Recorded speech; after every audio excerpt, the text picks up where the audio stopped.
bikwana unaonaje bwana? Mzee classic na hizi ni stories zenyewe. Bwana, leo nimepita kitaa, nimekutana na mdada mrembo kabisa.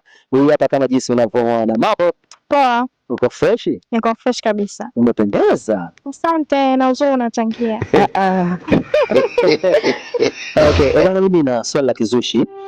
Nataka nikuulize, uko tayari? Yeah, niambie.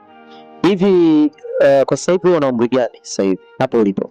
Miaka 37. 37. Okay. Hivi katika maisha yako mpaka hapo ulipofikia ulishawahi kufanya mapenzi mara ngapi? Mimi sijawahi kufanya mapenzi. Kweli? Sijawahi kabisa. Sijawahi, nasubiri mpaka siku nitakapoolewa. Kwa hiyo hapa nataka uniambie ni bika. Yeah, ni bika unaonaje bwana? Mimi bika ndio. Kweli? Yeah, sure. Sawa, basi unawashauri nini watu wanaofanya mapenzi katika umri mdogo? Kwa kweli mimi nawaasa wasichana wadogo.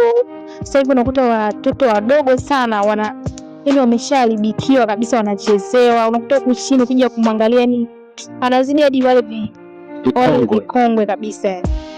Basi asante. Nawashauri wajitunze. Jitunze, utaheshimiwa. Utaheshimika sana kwenye ndoa yako. Kama mimi ninavyojitunza. Sawa, wanakuita nani? Loveness. Instagram tutakupataje? Lopet the Princess. Yeah. Basi poa, high five. Hi. Thank you. Sikiliza stori za nyau.